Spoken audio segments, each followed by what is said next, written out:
Olá pessoal, eu sou Isaura Chimenez, professora de História, e hoje eu vou falar sobre as primeiras freguesias, basicamente a primeira freguesia de Nossa Senhora da Vitória, que foi erguida no Vale da Mocha, que hoje a gente conhece como Oeiras, a Cidade da Fé.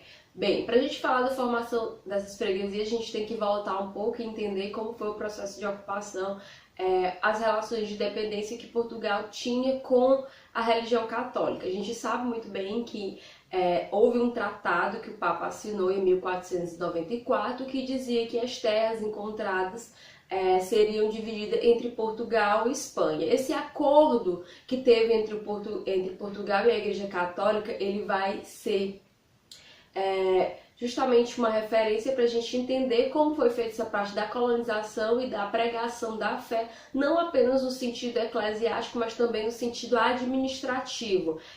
A igreja ela não queria simplesmente disseminar a fé, ela tinha interesses administrativos, tinha interesses de poder. Então a gente tem que entender essas relações de poder já vindo da coroa, como também no processo de formação aqui do Piauí. A gente entende que até o século XVII era incentivado, justamente desde as capitanias hereditárias, que fossem colocados engenhos. Uma forma de exploração que Portugal tinha aqui no Brasil era justamente instalar freguesias, instalar a fabricação do açúcar. Era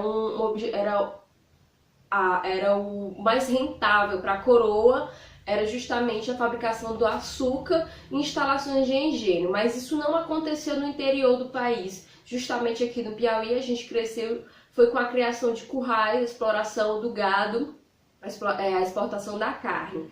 Isso aconteceu basicamente porque a coroa ela tinha interesse nas criações de engenho mais para a área litorânea do Nordeste e que a criação de gado fosse mais para o centro, mais para os interiores, que foi justamente o que aconteceu aqui nos desbravamentos dos sertões. Bem, porque a nossa administração aqui da colônia ela era levada de duas formas. Ora ela era centralizada, quando a coroa ela tinha interesse em explorar algo, quando ela queria centralizar aquela exportação, aquela coisa que já estava formada, e a hora descentralizada quando ela queria que desbravadores descobrissem novas terras, depois que eles se instituíssem, depois que eles colocassem, digamos assim, um negócio em prática, é que a coroa iria lá centralizar para poder tirar o seu lucro. E foi justamente o que aconteceu aqui. Aqui a gente teve uma verdadeira descentralização do poder. Ora, muito tempo a gente teve um não governo, e a presença da coroa era muito difícil até mesmo quando ela centralizava esse poder, porque a coroa lá em Portugal era muito difícil ter esse controle, mesmo que ela deixasse pessoas de sua confiança, era muito difícil ter esse controle, até porque por causa da distância a gente só vai ter mesmo uma política centralizada mesmo quando a coroa vier residir no Brasil. Aqui a gente vai ter os desbravadores, um dos grandes donatários das terras aqui, Domingos Afonso Mafrense. O Domingos Afonso Mafrense, ele vai instituir as suas fazendas aqui mais ao sul do estado, que a gente conhece hoje, mais pelo Vale do Piauí, que era um rio, como eu já falei. Aqui a gente vai ter a criação dos currais baseada nos rios, porque a gente depende da água, o gado depende da água para sobreviver. E não só o gado e os donatários, como os índios também dependiam disso. Então vários vales vai ser dizimado índios, vai ser expulso esses índios justamente pelo interesse desses locais estratégicos. Então a gente vai ter aqui a gente vai ter até 1696, a gente vai ter uma única freguesia documentada oficialmente. Não era a única igreja, não eram os únicos peregrinos aqui que existia pregando a fé, mas a gente tem documentado oficialmente apenas uma, que era de Nossa Senhora da Conceição, ali próximo ao Brejo da Mocha, que era o rio Mocha.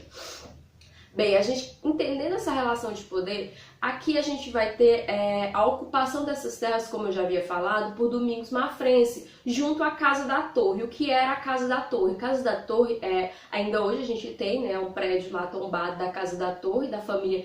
Ela é basicamente um feudo de família que vai crescer, um feudo que representa a coroa, ele vai crescer sobre a exploração do índio, a exploração dos escravos, os maus tratos, enfim.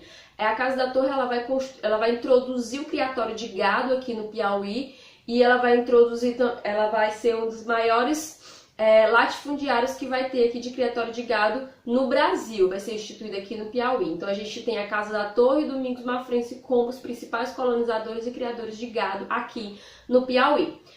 Quando o documento que a gente vai utilizar para falar sobre a primeira freguesia instituída aqui vai ser um documento escrito pelo Padre Miguel de Carvalho, que vai ser Descrições dos Sertões do Piauí. Ele vai fazer basicamente uma descrição para o bispo de Pernambuco, que era a quem ele se reportava, que era Pernambuco, eclesiasticamente. Então ele vai escrever para ele descrevendo como que era instituído essas fazendas, quantas fazendas eram, quantos rios tinham, quantas pessoas tinham, desde negros, escravos, índios, mestiços. Então ele vai descrever não só quantas igrejas ou quanto a fé era necessidade ali, mas também ele vai fazer uma descrição bem administrativa, mostrando seu interesse administrativo no local.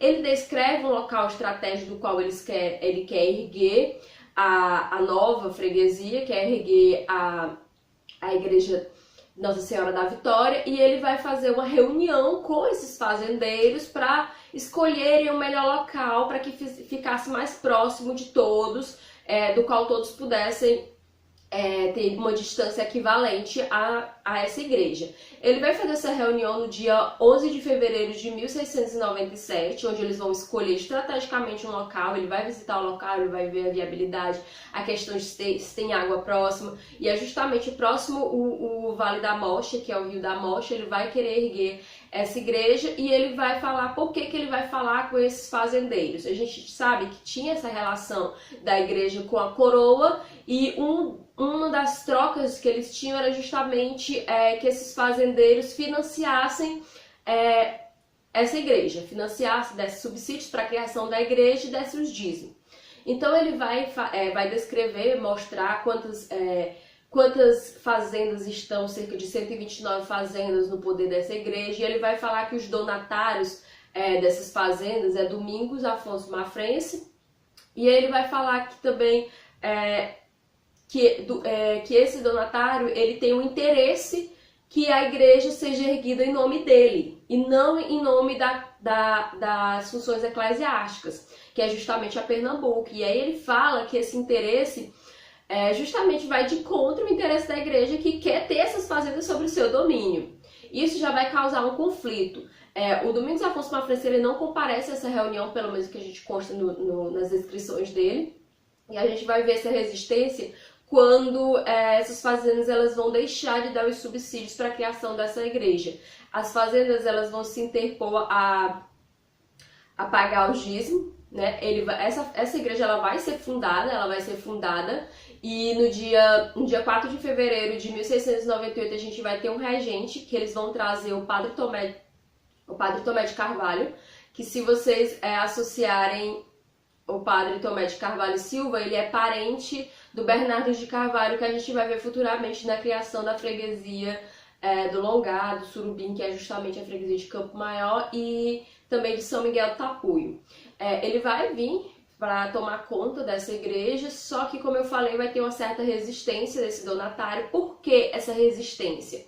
Bem, como eu falei, aqui a gente tinha uma criação descentralizada, era cada um por si. Então, quem podia mais era justamente o dono dessas terras. Eles faziam o que bem queriam e muitas vezes ia contra os próprios interesses da coroa em benefício próprio. Quando a gente traz uma instituição para cá, outra instituição, a gente vai ter uma reportagem dos acontecimentos, e muita coisa dos quais esses donatários eles faziam, como a exploração dos seismeiros. Quem era o seismeiro? O seismeiro era quando ele doava um pedaço das suas terras para eles tomarem conta dos seus gados, ou então que eles pudessem fazer das terras o que quisessem no pagamento de alguns subsídios para o donatário. Eles não eram o dono da terra, não podiam fazer o que bem quisessem, eles tinham que se prosperar, e muitas vezes eles eram muito explorados pelo donatário. E isso ia contra os interesses até mesmo da igreja, porque a igreja queria que eles tivessem autonomia até mesmo para poder pagar o dízimo, para poder frequentar a igreja. Então, até mesmo a exploração do índio que a igreja tinha com a intenção de catequizar esses índios. Então, isso ia muito contra os interesses dos donatários. Por isso mesmo, eles não queriam que tivesse instituído essa freguesia aqui. Os donatários, não os sesmeiros. Bem, então ele vai entrar em confronto, só que o padre Miguel de Carvalho ele vai entrar em contato com o Dom Pedro II, que é o rei de Portugal, não é o Dom Pedro II que a gente vai conhecer aqui no Brasil, tá? Porque ele nem tinha nascido ainda. E Dom Pedro II ele vai dar subsídio para essa igreja e vai dizer que os dízimos vão ser pagos pela coroa, pela fazenda real. Então, até então, os interesses do qual eles estavam indo contra, que era pagar os dízimos da igreja, devia ser cessado. Só que, como eu falei, não era um interesse apenas por causa da terra que eles tinham feito. Eles tinham erguido a fazenda aqui do qual foi erguido a igreja, foi a Fazenda Tranqueira, que quem morava lá era justamente o Antônio Soares Touge. Então não era só o interesse local, não era só pelas terras, não era só pelo pagamento dos dízimos. Como eu falei, é uma instituição que estava lá reportando o que estava acontecendo. E a gente vai ver isso, vai causar muito problema, porque justamente eles não vão ter os mesmos interesses. Então tem um documento que fala que o Mafrense ele invade a freguesia, ele expulsa o padre Tomé de lá, junto com seu escravo, ele toca fogo nas palhoças, que era onde onde ficavam os padres que iam visitar, né? Era uma cabaninha para ele dormir. Enfim, só que isso não vai ter êxito, como eu falei, a coroa ela vai restituir essa freguesia, ela vai financiar e o padre Tomé de Carvalho vai ficar por lá durante uns 30 anos, ele vai erguer uma nova igreja, ele vai auxiliar a igreja do Surubim, ele vai fazer várias aldeamentos, ele vai conseguir ter muito êxito nessa freguesia durante o tempo em que ele fica lá. A gente vai ter também em 3 de março de 1702, a gente vai ter essa carta régia que o padre Miguel de Carvalho vai solicitar que essas fazendas elas passem a ser administradas pelo Maranhão. Por que ele vai pedir isso? Gente, tudo é um conflito de interesses. Eles não estavam se dando bem com essa reportagem à Bahia e a Pernambuco, porque, como eu falei, as freguesias, os currais do Piauí, eles eram oriundos da Casa da Torre. Então, os eclesiásticos, eles não tinham uma relação muito boa com a família da Casa da Torre, porque o padre Ascenso Gado, que é outro padre que a gente vai falar também mais na frente, ele já tinha reportado que a Casa da Torre ela tinha interesses próprios, que eles não se importavam com os interesses eclesiásticos, que eles exploravam os índios, que eles maltratavam os escravos. Então ele já havia denunciado vários crimes da Casa da Torre e eles não tinham uma relação boa com eles. Então o padre Miguel de Carvalho vai solicitar essa diminuição do poder da Bahia e Pernambuco sobre essas fazendas, justamente porque isso não era do interesse deles, não fortalecia os seus interesses. E óbvio, eles tinham mais facilidade de entrar em contato, até mesmo pela questão da localização, mais próxima ao Maranhão, e tinham mais alianças no Maranhão. Então eles vão solicitar que essas fazendas elas passem a ser administradas pelo Maranhão, e vai ter êxito, a coroa ela vai auxiliar. Então a gente vai ter em 1712 essa carta que vai ser aplicada justamente para conceder essas fazendas serem administradas pelo Maranhão. Em 30 de junho de 1712 a gente vai ter a categoria dessa freguesia elevado à Vila da Mocha. Então ela vai passar a ser Vila da Mocha e a gente vai passar a ser uma capitania regida pelo Maranhão. O Piauí vai passar a ser uma capitania do Maranhão. Então a gente vai ter o quê? Judiciariamente a gente vai responder à Bahia. Administrativamente a gente vai responder ao Maranhão, que é a parte das divisões de terras. A gente vai ter uma pequena administração aí que vai falar os limites das terras, de quem é, quem não é, porque a gente vai ter uma carta régia também da coroa dizendo que os sesmeiros têm que delimitar suas terras, senão elas vão ser tomadas, porque a gente estava tudo muito avulso, ninguém sabia o que era de quem e o que não era. E também eclesiasticamente a gente vai se reportar a Pernambuco.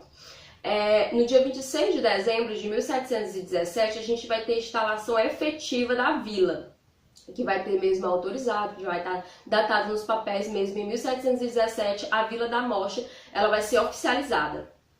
Em dezembro de 1718 é que a gente vai ter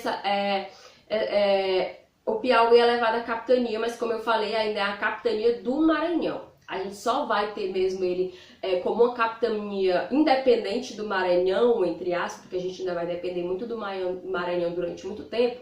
A gente vai ter essa desligação no dia 29 de junho de 1758, que o Dom José ele vai oficializar como uma capitania e ele ainda vai se homenagear aí. A nossa capitania vai receber o nome de Capitania São José do Piauí. E aí a gente vai receber um governador, porque como a gente vai ser uma capitania independente, a gente tem que receber um governador. E a gente vai receber um governador que vai ser o João Pereira Caldas, nosso primeiro governador. E ele já vai, em 19 de julho de 1761, elevar a Vila da Mocha à categoria de cidade. Quando ele eleva a categoria de cidade, ele vai trocar o nome da Vila da Mocha por Oeiras. Por que ele vai trocar esse nome? Ele vai fazer uma homenagem ao Sebastião José de Carvalho Melo, que é justamente o Conde de Oeiras de Portugal. Tem uma cidade chamada Oeiras de Portugal e tem o Conde, que é o que a gente vai conhecer como Marquês de Pombal, porque ele vai ser um dos auxiliares ele vai fazer obras que vai auxiliar essas vilas, que vão, justamente, vários povoados vão se tornar vila nesse momento, e o João Pereira Caldas vai homenagear ele, colocando o nome da Vila da Mocha de Oeiras em sua homenagem. Esse Marquês de Pombal a gente vai conhecer também mais na frente como um dos grandes, o cara que expulsou os jesuítas de Portugal e também das suas colônias. A gente vai ter a cidade de Oeiras como capital do Piauí durante muito tempo. Ela vai ser capital durante 92 anos. Ela vai presenciar um dos fatos mais importantes da história do nosso estado, que vai ser justamente a adesão à independência do Brasil, no dia 24 de janeiro de 1823, com o Manuel de Souza Martins. E a gente vai deixar de ter Oeiras como capital no dia 16 de abril de 1852, quando o presidente da nossa província, José Antônio Saraiva, vai mudar a capital para Teresina. Bem, obviamente vai ter muita resistência, é um assunto bem polêmico, a gente vai tratar quando for falar de Teresina, mas a gente sabe que quando uma cidade deixa de ser capital, ela deixa de ser o foco dos investimentos no estado. Então a gente vai ter uma decadência aí em Oeiras de investimentos públicos. A gente só vai voltar a ter investimentos mesmo em obras públicas no governo de Getúlio Vargas, porque é um plano do governo justamente criar instituições públicas, e posteriormente a gente só vai ter investimento mesmo na parte privada no século XXI. Bem, esse vídeo ele vai ser dividido em 2 vídeos. O próximo vídeo eu vou falar mais sobre as questões questões turísticas, sobre as questões administrativas e como se formou como se foi sendo construída a cidade de acordo com seus prédios públicos. Mas eu já adianto que Oeiras é um patrimônio nacional, é um patrimônio cultural nacional, já foi tombado desde 2012. Em 1989 já tinha sido considerado um monumento nacional pelo Congresso Nacional do Brasil. Ela tem o seu acervo arquitetônico colonial muito bem preservado, a gente percebe até mesmo quando a gente vai visitar a cidade e como aquilo está contido da população. Então eu espero que vocês tenham gostado. Esse foi o primeiro resumo sobre a cidade de Oeiras.